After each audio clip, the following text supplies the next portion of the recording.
자, 단차 공사 부분을 또 말씀을 드리면 이렇게 단 축대 세워져 있는 거 있죠? 이런 방식으로 단을 나누어서 계단 방식으로, 자, 한번 볼게요. 자, 여기 계단 방식으로 단 쌓고 토목 공사한 다음에 단차 더 위로 쌓고 위로 계단 방식으로 쭉쭉쭉쭉 쌓았죠. 그러니까 이걸 몇 단으로 할 거냐, 이거 몇 필지로 나눌 거냐, 이거에 따라서 토목 공사 비용은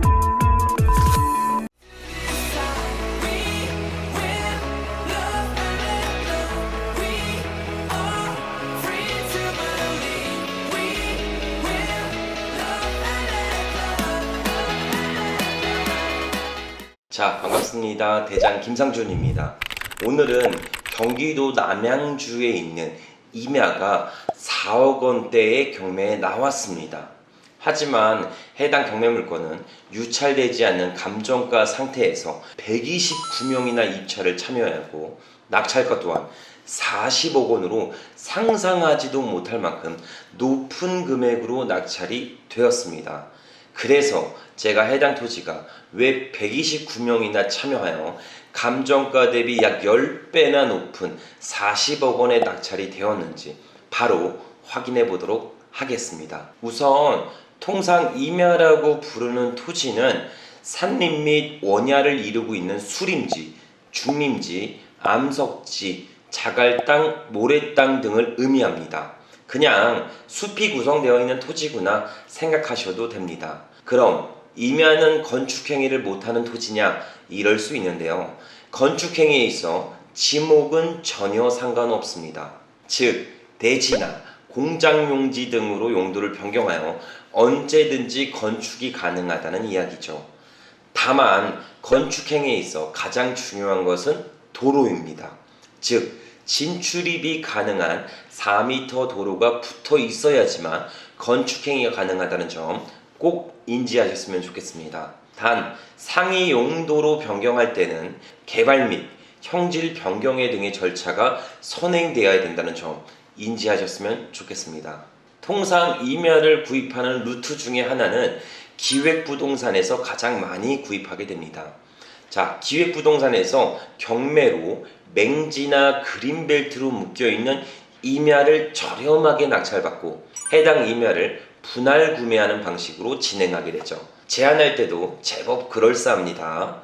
도로가 생길 예정이다, 혹은 주변 개발 계획이 있어 곧 지가 상승될 예정이다, 혹은 추 개발 시 환지로 보상받아 더욱 큰 수익을 만들 수 있다, 이런저런 달콤한 이야기로 현혹하게 만듭니다. 땅을 매입할 때는 누구의 이야기만 듣고 맹신하여 매입하는 것이 아닙니다. 본인이 직접 공적인 장부를 확인하여 실제 소유자와 일치 여부를 대조하고 그 외 근저당 설정 금액, 땅의 용도, 주변의 도로 유무를 체크하셔야 되죠. 더 나아가 지자체에 문의하셔서 건축행위에 제한이 없는지를 필수적으로 체크하셔야 합니다. 자, 그럼 본론으로 넘어와서 경매 물건을 보면 나는 자연인이다, 방송에서도 안 나올 것 같은 이런 야산이 감정가 4억 7,600만 원대의 경매가 진행되었습니다. 또한 해당 경매 물건은 유치권 신청과 분묘까지 있어서 가치를 찾아보기 어려운 임야를 무려 129대 1의 경쟁률을 뚫고 감정가 대비 10배나 높은 40억대의 고가 낙찰이 되었습니다. 자, 뭐 길게 얘기해서 뭐 하겠습니까? 제가 직접 현장에 방문해서 왜 이렇게 높게 낙찰이 되었는지, 과연 4억 원대의 임야가 40억 원의 가치가 있는지 그 이유를, 그 사유를 샅샅이 밝혀보도록 하겠습니다. 자, 바로 현장으로 출발해 보시죠.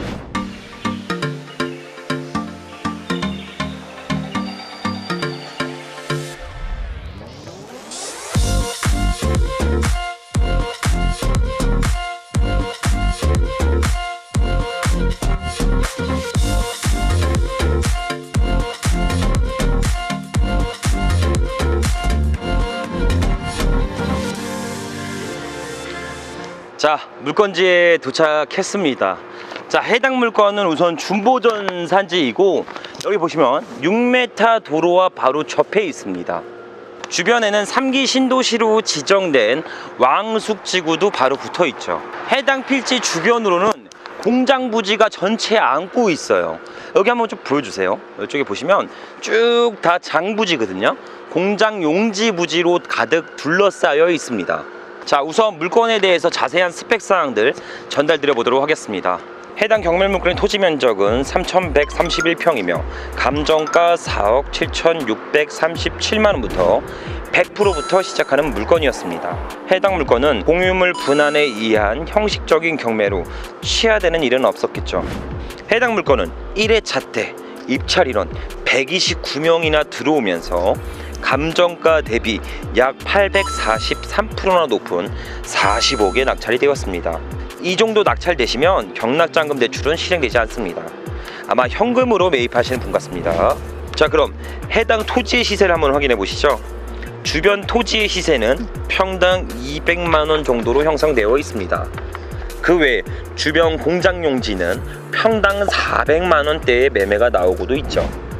지적 편집도를 보시면 물건지 바로 옆에 공장 용지 보이시죠? 토목공사를 통해 현재 가치가 아닌 장용지로 변경하여 추후 매도할 목적으로 보여지네요. 경매에 나온 물건은 현재 감정가 4억 7천만원으로 토지 평당 15만원으로 측정되어 나왔습니다.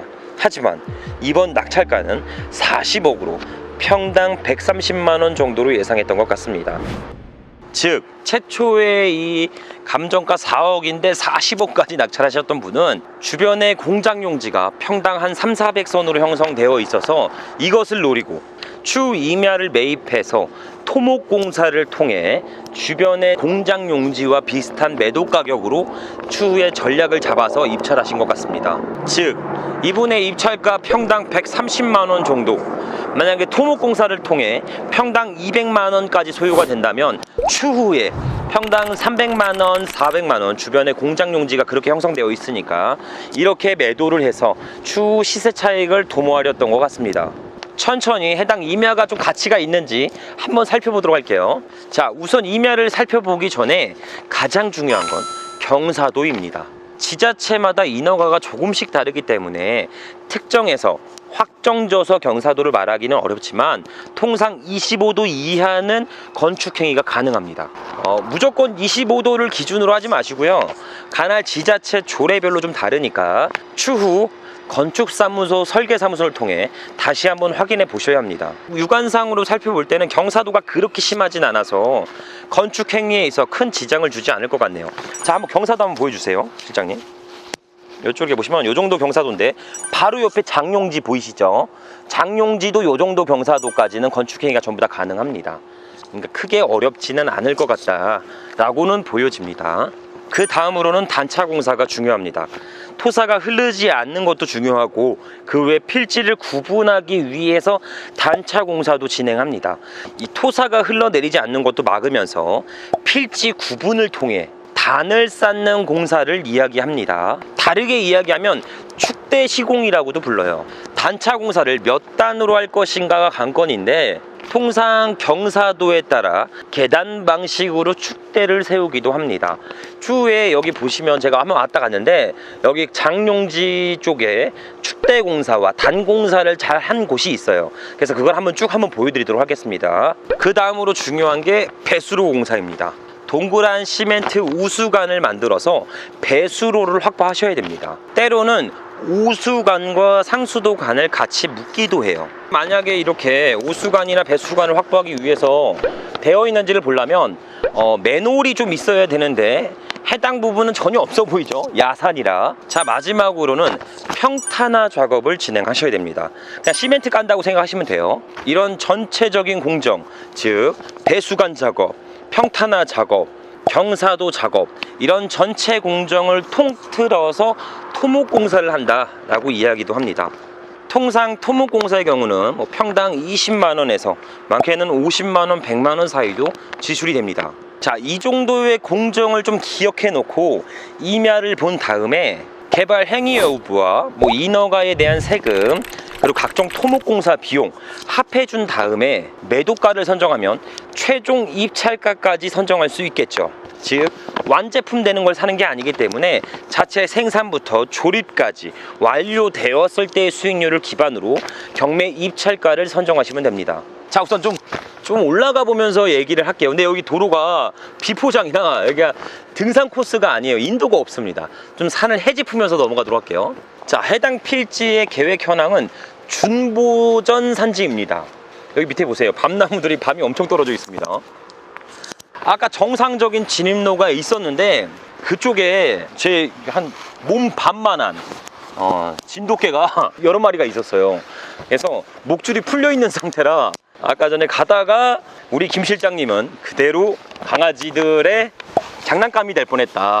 그래서 그 강아지들을 피해 이렇게 진입로가 없는 곳으로 좀 이동하고 있는 점 양해를 좀 부탁드리도록 하겠습니다. 준보전 산지의 경우는 집을 짓는 행위에는 큰 지장을 주진 않아요. 해당 지역은 4층 이하의 집으로 건축을 해야 되면서 건폐율 20%, 용적률이 한 50% 안으로 제한되긴 합니다. 12조 3항에 의거해서 농립어업법인만 또 신축이 가능합니다. 그러니 건축 행위를 목적으로 산지를 낙찰받았다. 그러면 필수적으로 이 임야가 보전산지인지 준보전산지인지 필수적으로 체크하셔야 됩니다. 임야를 투자 목적으로 생각하신다면 우선순위를 계획관리지역, 생산관리지역, 보전관리지역 이 순서대로 정하시면 좋아요. 자, 우선 조금 더 한번 물건을 또 볼게요. 이게 지금 이렇게 쭉 올라가시면 필지 전체가 임야의 물건지입니다.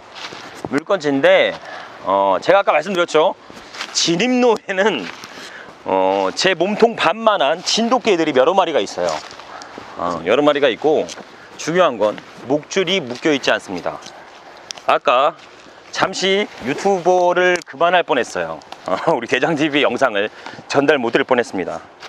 그래서 여기까지인데 더 이상 올라가면 진입로가 참 잘 안 돼 있기 때문에 더 이상 올라가는 건 조금 어렵다라고 보여지긴 합니다. 자, 우선 내려가면서 단차 좀 확인해 볼게요. 우선 이 물건에 대해서 유치권이 설정이 되어 있는데 건물의 가치를, 이 부동산의 가치를 상승시켜 줄 만한 공사는 어디도 안 보입니다. 허위죠, 허위. 유치권 신청은 그냥 경매 개의에 전화해서 뭐 얼마를 시공해주고 못 받았다라고만 접수가 되기 때문에 통상 허위 유치권들이 많이 존재합니다. 해당 부분은 뭐 터파기로 공사해서 실제로 뭐 단차 공사나 배수관 작업이나 필지 경계나 뭐 이런 것들이 전혀 돼 있는 공사가 없기 때문에 유치권은 크게 문제가 되진 않습니다. 이번에 새로운 판결도 많이 나왔죠. 분묘 기지권에 대해서 지료를 청구할 수가 있게 됩니다. 일전에는 분묘가 있으면 이게 분묘를 이장시키는 게 강압적으로 되지 않기 때문에 이번에 판결로 어떻게 보면은 분묘의 여부에 따라서 입찰할지 미입찰할지 정해지는 것이 아니라 부동산 자체의 가치로만 입찰가를 선정할 수 있는 그런 계기가 된 것일 수도 있습니다. 그래서 분묘는 중요한 건 보이진 않았어요.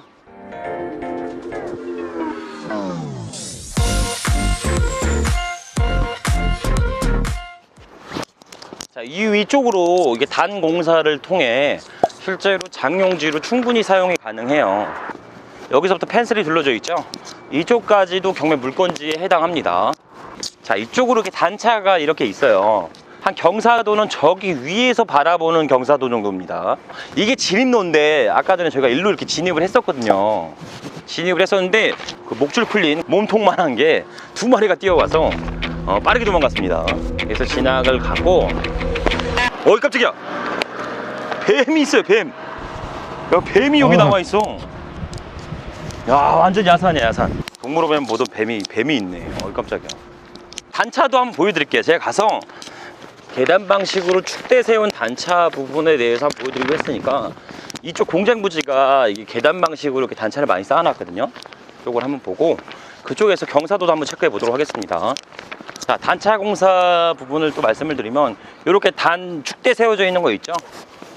이런 방식으로 단을 나누어서 계단 방식으로. 자, 한번 볼게요. 자, 여기 한번 찍어 주시죠.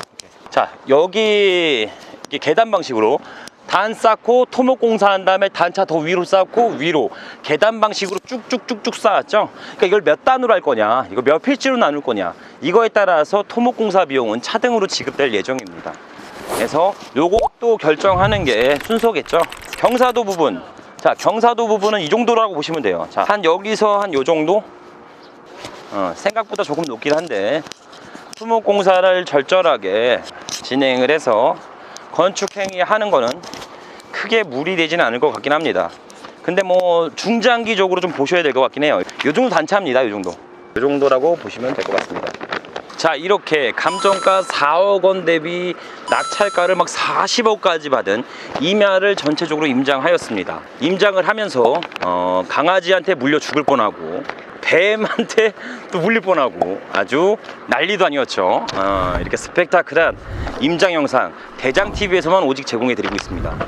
토지는 임장 결과 장용지 사이에 샌드위치로 껴있기 때문에 충분하게 건축행위나 개발행위는 가능할 거로 보여지긴 하는데 입찰가는 너무 과한 걸로 좀 보여지긴 합니다. 요 뒤에 팜플렛이 있어서 이렇게 쭉 날리는 점 양해를 좀 부탁드릴게요. 자, 요즘에 3기 신도시 위치 주변으로 토지 허가 거래로 전부 묶였지만 경매는 매각에 의한 부동산으로 별도의 토지 허가 거래의 규제를 받지 않습니다. 즉 해당 물건이 왕숙지구 인근이다 보니 3기 신도시의 호재를 기대해 볼 수 있으며 감정가 시점도 한 1년 전이라 저평가대에서 나온 형태였습니다. 만약에 이거를 토목공사를 통해 주변의 장용지로 개발하고 추후 3기 신도시의 바람이 조금만 더 분다면 충분히 미래가치적으로 높은 물건이라고 보여지긴 합니다. 이런 물건은 추후 어떻게 토목공사를 통해 장용지로 변환시킬 건지, 주변에 얼마 정도의 매도할 건지 추후 지속적으로 모니터링할 필요가 있습니다. 해당 부분도 추후에 저희가 조금 더 이 해당 필지에 대해서 개선이 된다면 추후에 영상을 다시 한번 전달드려서 이런 식의 매입 금액이 이렇게 매도하여 기대 가치를 높게 올렸다라는 것들을 같이 보여드릴 수 있도록 하겠습니다. 자, 오늘은 임야에 대해서 어떻게 봐야 되고 어떤 공사를 통해 어떤 가치까지 올라갈 수 있는지를 전체적으로 보여드리긴 했습니다. 그래서 오늘 영상을 통해 무조건 이기는 경매 투자를 하셨으면 좋겠습니다. 보다 양질의 영상으로 부탁드리겠습니다. 감사합니다.